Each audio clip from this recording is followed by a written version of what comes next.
diabetic since 2009. Yes. And 2013 I was diagnosed as BP patient. In 2018, I think February, I went to some hospital. They did an angiogram. And they have put 3 stents, and they started giving me some tablets.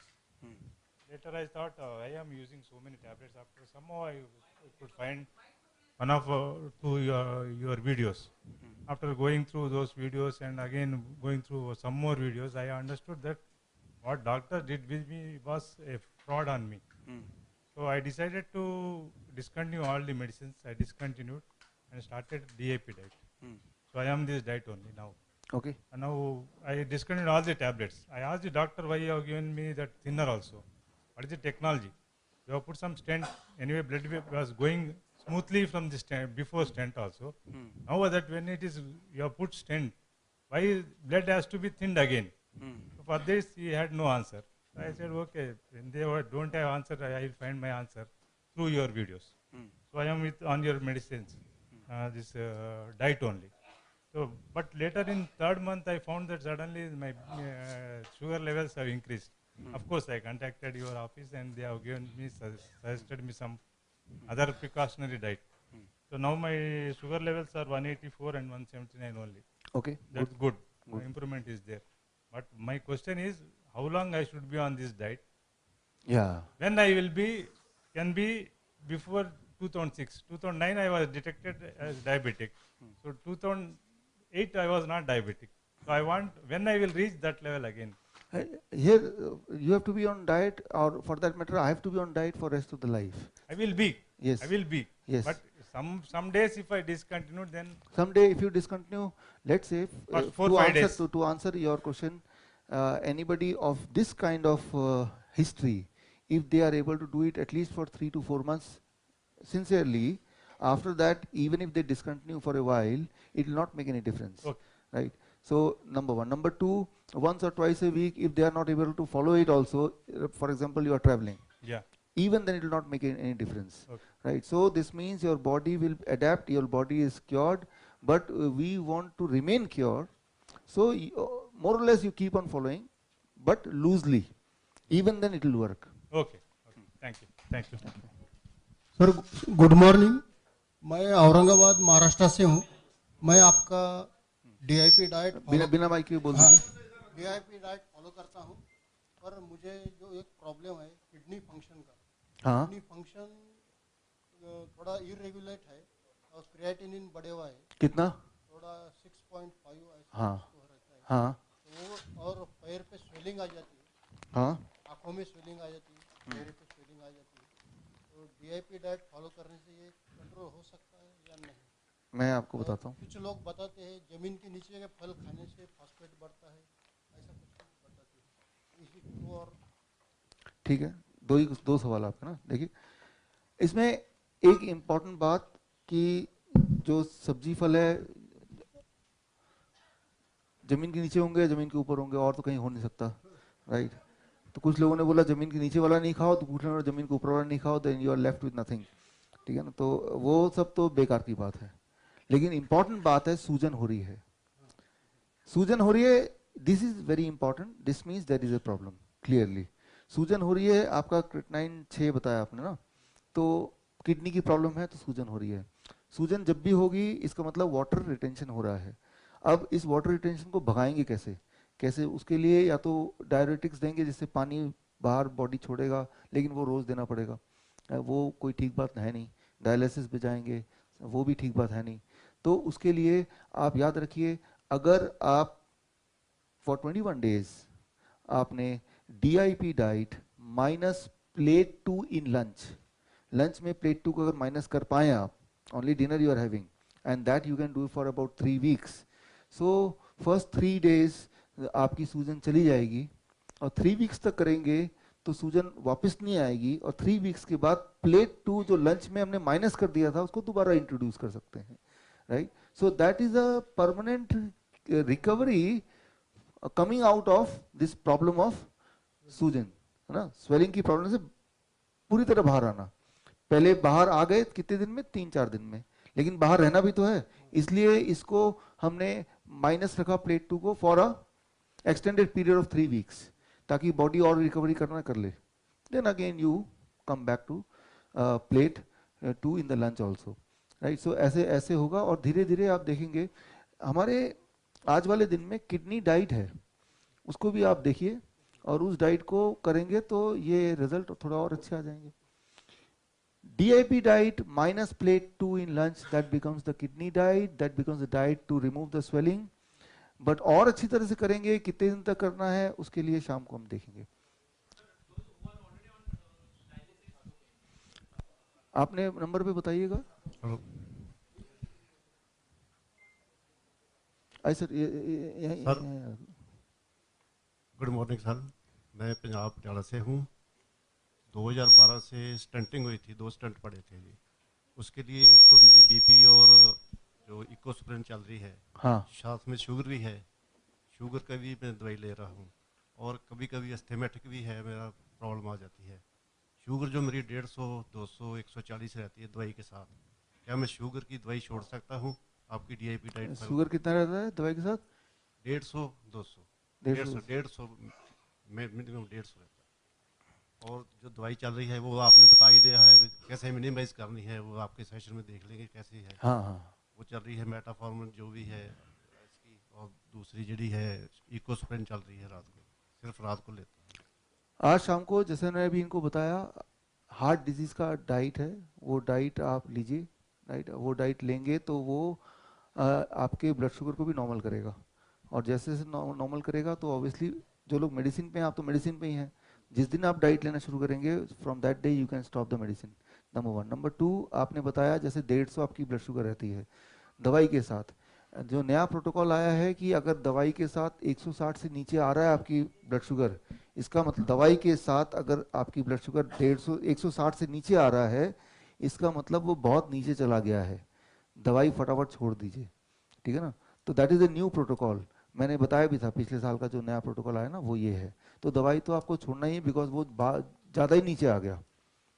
150 को नीचे ही मान रहे हैं आप, दवाई के साथ 150. बिना दवाई के अगर 150 है, 100 है, इट इज ओके, राइट. तो दवाई की इन्फ्लुएंस से 150 इज लेस. तो दवाई तो एज इट इज छोड़नी है अगर हम या कम करना है, चाहे हम आप डाइट फॉलो करें या ना करें. लेकिन अगर फॉलो करेंगे तो अच्छा है कि फिर सब कुछ ही दवाई छोड़ सकते हैं. लेकिन एक बात आप याद रखिए, जो हार्ट डिजीज के पेशेंट हैं, अगर मैं तब ना कवर कर पाऊँ इसलिए अभी बता रहा हूँ कि जो ब्लड प्रेशर है वो इस डाइट में करीब 3 से 7 दिन लगते हैं ब्लड प्रेशर को टेपर डाउन करने में, राइट. तो ब्लड प्रेशर का एक फॉर्मूला है, मैंने आपने अगर हमारा वीडियो देखा होगा तो वो फॉर्मूला आप याद रखिए, दैट इज 250. ये आपकी ब्लड प्रेशर होनी चाहिए, इससे कम. 250 मतलब सिस्टोलिक ऊपर वाला एंड डायस्टोलिक नीचे वाला. ठीक है ना. मान लो ऊपर वाला 140 है, नीचे वाला 90 है, दोनों को प्लस करेंगे तो कितना आएगा? 230.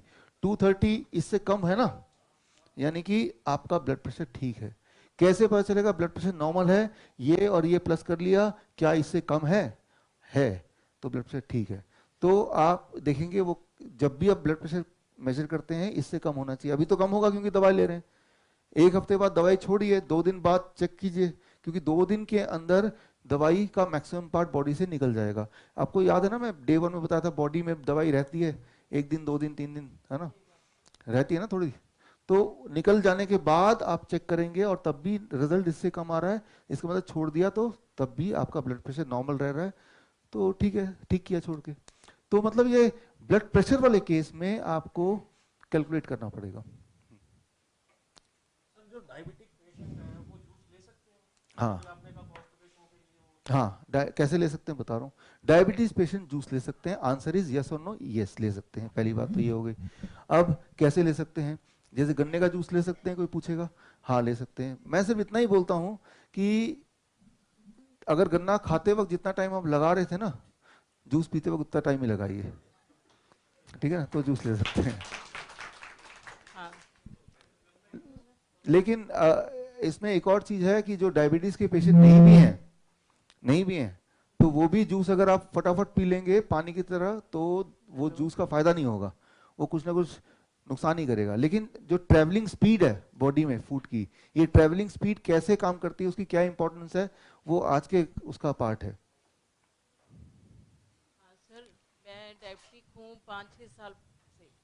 मैं पीजीआई चंडीगढ़ गई तो मेरी थोड़ी मतलब 10 समथिंग था लेवल, तो उस टाइम उन्होंने मेरे को इंसुलिन पे डाल दिया। मैंने बहुत रिक्वेस्ट करा कि सर मैं थोड़ा कंट्रोल कर लूँगी, मेरे को इंसुलिन पे मत डालो, लेकिन उन्होंने मेरी नहीं सुनी। तो मेरे को दिमागी परेशानी हो गई कि ये डॉक्टर बोल रहा है, तो मैंने इंसुलिन स्टार्ट कर दी। फिर मैंने आपकी कैसेट्स देखनी शुरू कर दी, मेरे को व्हाट्सएप पे मैसेज आया तो मैं आपको देखना शुरू कर दिया। मैंने आपकी सारी वीडियोस देखी और मैंने मन में डिसीजन कर लिया कि मैं इंसुलिन छोड़ूंगी। मैंने बिना डॉक्टर के पूछे मैंने घर में इंसुलिन छोड़ दिया। इंसुलिन छोड़ने से मेरे को ये हुआ कि जब मैं इंसुलिन लेती थी तो मेरा शुगर लेवल जो था 60 आ जाता था। 60 आता तो मैं फिर घबरा जाती थी। फिर धीरे धीरे मैंने अब इंसुलिन छोड़ी हुई है। मेडिसिन मैं ओरल मेडिसिन ले रही हूँ, 2 टेबलेट्स, एक मॉर्निंग एक इवनिंग रात को मेरी। लेकिन शुगर मेरी अब भी 2 आज कल थी मेरी 204। और अब जैसे आप 9 बजे आए हो आप, मैं 9 बजे वॉशरूम जाके आई हूँ। इस टाइम भी मेरे को ऐसा है कि मेरे को फिर वॉशरूम जाना है। तो एक मेरे को ये होता है, दूसरा मेरे को ये फील होता है कि जैसे कई बार सिर में एकदम चक्कर सा आ जाता है और मैं ऐसे गिरने से लगती हूँ। एक बीपी भी है मेरे को, मैं थायराइड पेशेंट भी हूँ और साथ में मैंने हर्नियों का ऑपरेशन भी करवाया हुआ है। तो आप मेरे को ये बताइए कि मुझे कैसा करना चाहिए कि मेरी प्रॉब्लम सॉल्व हो। ठीक है, देखिए कई सारे मल्टीपल प्रॉब्लम है आपकी, है ना। तो इसमें प्रिकॉशन, पहला प्रिकॉशन जो चक्करों से आपको बचाएगा, चक्कर आने से जो आप बोल रहे हैं ना, वो ये है कि आपको हर घंटे, इफ नॉट हर घंटे, हर 1.5 घंटे में कुछ ना कुछ चबाना है, खाना है। पेट खाली होने से पहले पेट में कुछ जाए, हर घंटे, हर 1.5। क्या क्या क्या ले सकते हैं, उसका एक तरीका है कि अपने पर्स में या तो काजू, किशमिश, अंगूर, केला, जो भी चीज़ आप कैरी कर सकें, फल या नट्स या डेट्स खजूर, है ना, तो वो आप कैरी करें और वो खाते रहें। हर, जैसे लोग पान चबाते रहते हैं उसी तरह से, हाँ, कि हर 1 घंटे में आदत सी बना लिया आपने, चबाते रहेंगे। तो एक बात याद रखिए कि हमारा जो ब्रेन है, ब्रेन के पास शुगर, ब्रेन का जो एनर्जी का सोर्स है वो शुगर है। एनर्जी का सोर्स ब्रेन का शुगर है, बॉडी का भी शुगर है, लेकिन ब्रेन एनर्जी को, शुगर को स्टोर करने की ब्रेन के पास क्षमता नहीं है या जगह नहीं है, वो तो डायरेक्ट ब्लड से लेता है।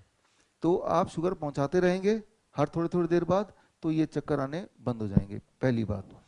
दूसरी बात, जो भी लोग इतने मल्टीपल दवाइयों पे रहेंगे, सारी दवाई जाके ना जाने बॉडी में क्या करती है, ये तो सिर्फ भगवान ही जानता है। तो जब तक आप इस चक्रव्यूह में रहेंगे, थायराइड है, बीपी है, शुगर की मेडिसिन है, तो तब तक ये जो सिम्टम्स हैं, जो दिक्कतें हैं, ये लगातार बनी रहेगी। तो इससे छुटकारा कैसे पाना है, मैंने थायराइड पे अभी भी बताया था, तो इसलिए थायराइड पे शाम को ही बताना है, इसलिए अब और नहीं बता रहा हूँ। सिमिलरली बीपी पे भी मैंने भी एक्सप्लेन किया था, बीपी का नंबर भी मैंने बताया। शुगर का नंबर मैं और बता देता हूँ, शुगर के लिए भी यही आंकड़ा है 250।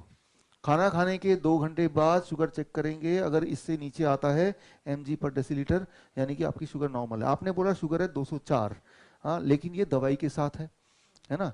आप DIP डाइट को फॉलो कर ही रहे हैं, तो एक दिन दवाई को आधा लेके देखिए या छोड़ के देखिए, और फिर देखिए क्या तब भी इसके अंदर रहता है क्या, या इसके आसपास रहता है क्या। अगर तो आसपास रहता है तो दवाई लेने की जरूरत नहीं, और जैसे ही दवाई छूट जाएगा आपका, आपके जो डिस्कम्फर्ट्स हैं वो अपने आप कम होने लगेंगे, राइट। वो जो दिक्कतें हैं ना, जो अभी अभी आपने बोला, वो कम होने लगेंगे। अच्छा सर, ऐसा है कि जैसे मैंने आपकी कैसेट देखी कोलेस्ट्रॉल वाली, कि उसका कोई फायदा नहीं वो मेडिसिन लेने का, मैंने वो ऑटोमेटिकली आपकी उससे कैसेट से छोड़ दी, अब मैं नहीं ले रही हूँ बिल्कुल। बहुत अच्छा है, पर मुझे कुछ उसके लिए कोई प्रॉब्लम नहीं आ रही नहीं है। होगी। इसी तरह मैंने इकोप्रिम जो डॉक्टर देते थे, साथ में स्टेट सेट देते थे, बीच में ही वो मेडिसिन थी, तो मैंने वो छोड़ी हुई है। अब मेरे को उसके लिए मुझे ऐसा लगता है कि मैंने वो छोड़ी है तो तभी तो नहीं चक्कर आ रहे। नहीं। हाँ। ऐसा वो वहम होता है ना, मैं कि देखा ये कर लिया, होता है वहम ना, कोई देखा उसने खास दिया, वो काली बिल्ली निकल गई, है ना। तो मतलब ये छोड़ देना कोई वो नहीं है, कोई कनेक्शन नहीं है उसका, कोई कनेक्शन नहीं है। तो वो छोड़ दिया तो छोड़ दिया, उसका कोई रोल ही नहीं है उसका। ओके, थैंक ठीक यू है सर। ना, तो दवाई लेनी पड़ेगी, और एक तो दवाई लेनी पड़ेगी। दवाई नहीं लेने तो क्या करें, डाइट को चेंज करना पड़ेगा। अच्छा, डाइट को कैसे चेंज करें, तो आज मैं इस पे शाम का उस गेम में बताऊंगा आपको। अस्सलाम वालेकुम डॉक्टर साहब, आपसे रूबरू बात करना मेरी किस्मत में मानता हूँ। Thank you. According to Hindu mythology जब जब भी दुनिया में कुछ बुरे काम हो रहे हैं तो भगवान ने जो है अवतार लेके उतरा बोल के बोलते हैं। हमारे इस्लाम में भी थैंक यू। जब जब भी दुनिया में कुछ प्रॉब्लम्स आए अल्लाह मियाँ जो है एक पैगंबर को भेजा दुनिया साफ करने के लिए। तो इस तरीके से आज के दिन आज की दुनिया में जितना भी जो है पहल के है जो मेडिसिन जो दुनिया में जाके ख़राब कर रहे हैं उसको रिकवर करने के वास्ते आपको भेजा बोल के मैं मानता हूँ। Thank you. Thank you. मैं मेरी बहू यानी मेरे बड़े भाई की बहू जो है डीएम है, डॉक्टर है, और मैं जो है 2 साल से गोली खा रहा हूँ शुगर की। 1 ग्राम सुबह और 1 ग्राम शाम खाना था। इंसिडेंटली 6 महीने पहले मैं आपका जो है कैसेट यूट्यूब में देखा, मेरे को बहुत अच्छा लगा, मैं फॉलो करा, ऑटोमेटिक कम हो गया उससे। मैं जो है आपका DIP डाइट फॉलो कर रहा हूँ 100%, मगर जो है मेरा ब्लड एकदम नॉर्मल है। खाने से पहले जो है 120-140 के बीच में रहता, फ्रूट्स खाने के बाद में 110-120 के बीच में आ जाता, खाने के बाद कम होता, उसके बाद फिर खाना खाने के बाद घंटा 2 घंटे तो 175-180 के बीच में रहता। तो आई एम ओके। और मैं ये जो है मेरे आसपास के लोगों को खानदान में और सोसाइटी में बताया, तो कुछ लोग जो है फॉलो कर रहे हैं, कुछ लोग जो है लाइट ले ले रहे। तो जब मैं आपका वीडियो देखा कि 31 तक के जो है रजिस्ट्रेशन करा लो बोले तो करा लेके मैं यहाँ पर आया आपसे रूबरू मिलने के लिए, ये बड़ा सौभाग्य है।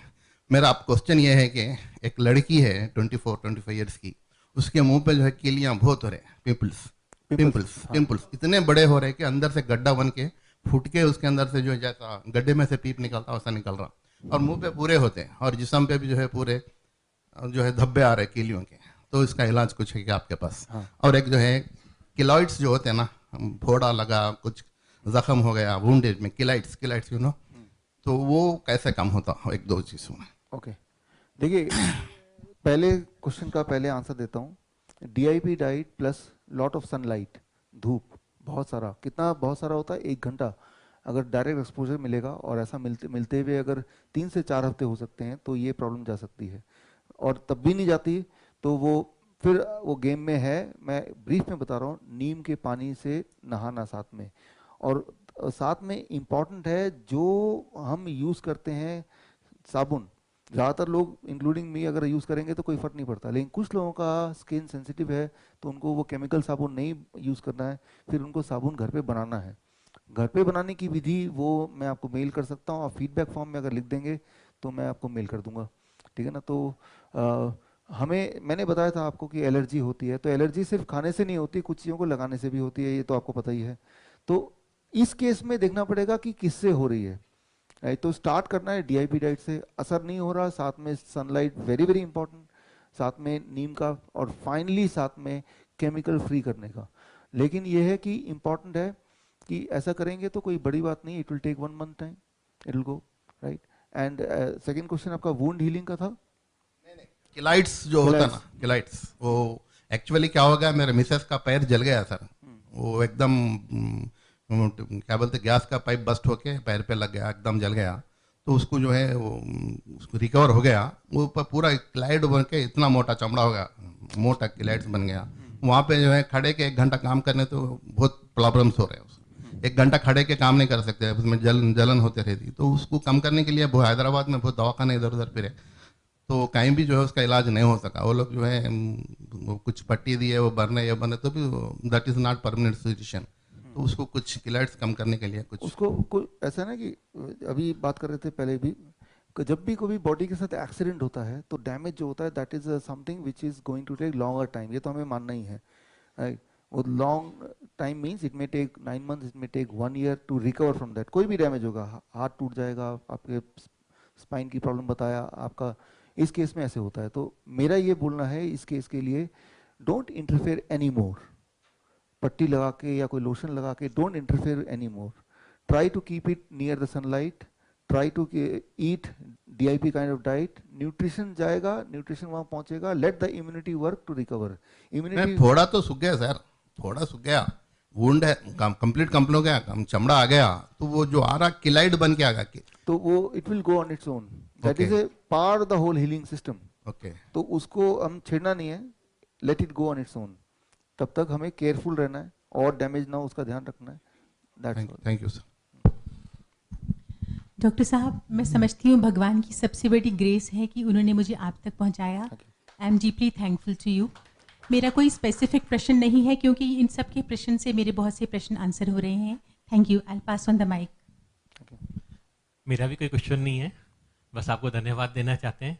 पिछले 10 सालों से हम ड्रगलेस थेरेपी पे काम कर रहे हैं, मंत्रा हीलिंग पर. और बहुत सारी सक्सेस केस मिले मंत्रा हीलिंग पर. हम भी डॉक्टर सब लोग पेशेंट से कहते हैं कि दवाइयों से थोड़ा दूर हो जाओ, तो मन में डाउट रहता है कहीं हम गलत तो नहीं करें. पर आपसे मिलकर बहुत मोटिवेशन मिला, इसके लिए बहुत बहुत साधुवाद, धन्यवाद आपका. डॉक्टर साहब नमस्कार आपको. नमस्कार.